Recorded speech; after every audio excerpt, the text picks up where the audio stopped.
Madame la Ministre. L'association EETH qui porte l'accord du secteur médico-social, associatif à 30 ans, qu'est-ce que cet anniversaire vous inspire? Quel regard portez-vous sur cet accord et son avenir?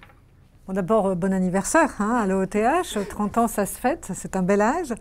Comment vous dire? Écoutez, cette politique de l'emploi des personnes handicapées, elle est portée depuis 1987, avec l'obligation d'emploi à 6%. Aujourd'hui, le EETH a des bons résultats parce que c'est, je pense, une petite équipe agile, experte, qui a travaillé justement avec les acteurs du médico-social pour porter une politique bien ciblée d'accompagnement des personnes en situation de handicap, de maintien dans l'emploi. Donc on voit bien que quand on a une politique structurée, une politique d'aller vers, parce que je pense que c'est l'agilité de l'EETH, c'est justement qu'elle va vers les employeurs, vers leurs besoins d'accompagnement. Et c'est bien ça qu'on veut. C'est comment on sensibilise, comment on forme, comment on informe, comment on accompagne l'embauche, le maintien dans l'emploi. Comment on fait en sorte justement que les personnes handicapées se trouvent bien dans leur travail et que les collaborateurs aussi portent ces personnes à l'emploi et accompagnent l'évolution professionnelle. Madame la Ministre, pensez-vous que tous les métiers de notre secteur sont accessibles aux personnes en situation de handicap? Alors là, vous touchez ma fibre personnelle. Je pense que, je dis souvent, nul n'est inemployable. Et tous les métiers sont accessibles à partir du moment où, justement, on se donne la peine de faire les adaptations si nécessaire, mais surtout de regarder la compétence de la personne. On le dit souvent, on a encore beaucoup de préjugés. Alors, beaucoup, 80% de handicaps sont invisibles. Mais moi, ce que je veux, c'est libérer la parole. Parce que si on n'explicite pas ses besoins, on va être certainement en surcompensation dans sa posture de professionnel. Et donc, on risque justement d'avoir des relations de travail qui se dégradent. C'est pour ça que toute la politique que l'on porte, et je sais que justement le dispositif EETH le porte aussi, c'est dites-nous ce dont vous avez besoin pour que vous soyez en capacité optimale de travail. Ça s'appelle le bien-être au travail avant tout. Donc je pense que sincèrement, une fois qu'on a dit ça, du coup, tous les postes sont possibles. Il faut aussi se dire, arrêtez de penser, c'est pas pour moi. On n'est pas défini par une qualité de travailleur handicapé, on est défini par ses compétences avant tout. Donc voilà, c'est tout cet état d'esprit qu'il nous faut travailler, lever l'autocensure, accompagner l'aspiration, les envies des personnes. Et je pense que les personnes handicapées doivent être ambitieuses sur leurs rêves, sur leurs attentes, se confronter à la réalité, peut-être changer d'orientation, mais c'est tout l'enjeu justement des formations préqualifiantes ou des dispositifs de formation qui accompagnent. Mais ce n'est pas par rapport à sa situation de handicap. C'est ça que je voudrais vraiment faire comprendre. C'est vraiment parce que cet environnement, il doit être bienveillant, il doit être structurant. Et c'est pour ça que les politiques RH inclusives sont si importantes au sein d'une entreprise. Alors, suite à l'enquête de l'EETH, on s'aperçoit que même dans le secteur médico-social, il y a plus ou moins d'appréhension à recruter selon le type de handicap. Pensez-vous qu'il y a des bons, entre guillemets, et mauvais handicaps? Non, ça, certainement pas. Je pense pas ça. Je pense qu'il y a des représentations aussi. Il faut lutter contre les représentations, surtout sur les handicaps invisibles. Donc, travailler sur les représentations. Alors, c'est vrai qu'on pourrait s'imaginer que dans le monde du médico-social, c'est mieux connu. Et pour autant, il y a les mêmes préjugés parfois. Préjugés d'abord des personnes elles-mêmes, sur, comme je disais tout à l'heure, ce métier n'est pas pour moi. Puis préjugés aussi des soignants, de tout au sens large du terme, qui souvent pensent qu'une personne handicapée, elle est d'abord, personne aidée, personne accompagnée, et pas personne justement aidante, accompagnante, soignante.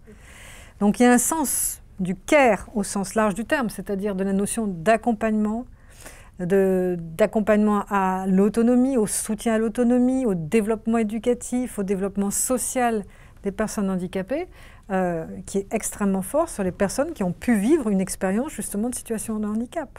Donc pour moi, c'est au contraire. C'est dans ces métiers-là que parfois peuvent s'exprimer justement les plus grandes compétences. Donc il y a des filtres, il y a des préjugés sur lesquels il faut qu'on travaille. Et pour moi, la plus importante des choses, c'est donner la parole aux personnes en situation de handicap qui viennent frapper à ces métiers pour expliquer ce qu'elles cherchent, comment elles le pratiquent, parce que ça donnera justement une force en tant que rôle modèle. Et on a besoin encore des rôles modèles. C'est incontournable encore, sur des métiers possibles. Parce qu'une fois que vous l'aurez pratiqué votre métier et que vous aurez témoigner sur voilà, comment était votre cheminement de reconversion et pourquoi vous voulez aller vers ces métiers. L'expérientiel que vous avez peut-être vécu dans votre propre situation est un atout considérable.